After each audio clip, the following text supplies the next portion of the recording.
big ស្អីទៀតអានេះមើលញ៉ៃពេញហ្នឹងហើយមើលអាណាភ្ញៀវមកចូលមិនទៅ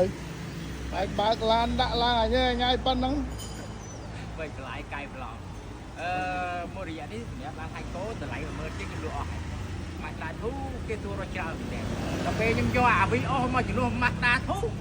có lụa tiền đấy lấy mấy đấy mấy nè canh copy hướng về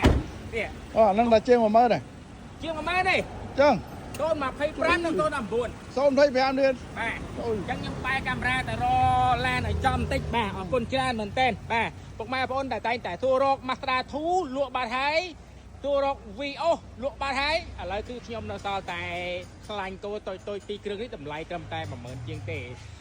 ជាដែរគោណាឆ្នាំផលិត2019ទឹកឆ្នាំត្រៀនមួយជុំម្ចាស់ដើមទី1មួយជុំនៃតូឡានខ្ញុំថាស្អាតគឺស្អាតខ្ញុំថាថ្មីគឺថ្មីបើមិនជានិយាយពីរបស់កង់គឺមុខក្រោយគឺស្អាតខាងក្នុងក៏ថ្មីស្អាតឡានដែលមានការបំពាក់បន្ថែមការរៀបចំឲ្យស្អាតបែបនេះពុកម៉ែបងប្អូនបាទតើរងចាំឲ្យទៀតចង់រំលោះឬក៏ចង់ទិញដាច់ចង់វាយដូរ inbox សាកសួរបន្ថែមជាខ្ញុំនឹងផ្ញើព័ត៌មានជូនចំពោះ Toyota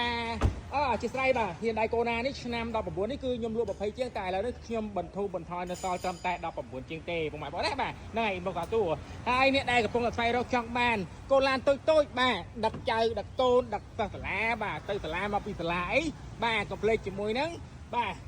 Toyota Wigo មួយគ្រឿងនេះឆ្នាំផលិត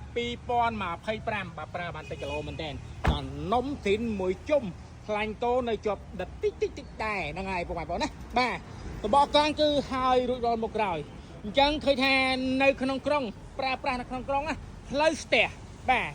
ទាំងការធ្វើដំណើរបាទក៏ពិបាកដែរអញ្ចឹងយកកូនឡានទុយបែបនេះគឺឃើញថាវាស័ក្តិសមមែនតើដឹកកូនដឹកចៅដឹកសិស្សបាទទៅសាលាមកពីសាលាគឺស្រួលមែនតើបាទគឺថាស្រួលមែនតើបាទស្រួលមែនតើព្រោះថាអីគឺថាពេលដល់ផ្លូវស្ទះយើងអាចចាក់ចុះចាក់ឡើងបានអញ្ចឹងណាបាទយើងអាចរកផ្លូវកាត់ឬក៏ផ្លូវទន្លេបានអូខេអរគុណច្រើនបើសិនជាពេញចិត្តនៅពីគ្រឿងនេះកុំភ្លេច inbox សាសួរយកខ្ញុំនឹងផ្ញើរូបភាពជូនបន្ថែមព័ត៌មានលម្អិតគឺ inbox សាសួរមែនណាបាទទីតាំងយកខ្ញុំមកលក់នៅមហាវិថីមូលនិធិនៅក្បែរ R2 ដែលមានផ្លាកតម្កល់ CH1718 អរគុណជួបគ្នានៅវីដេអូក្រោយបាទបាយបាយ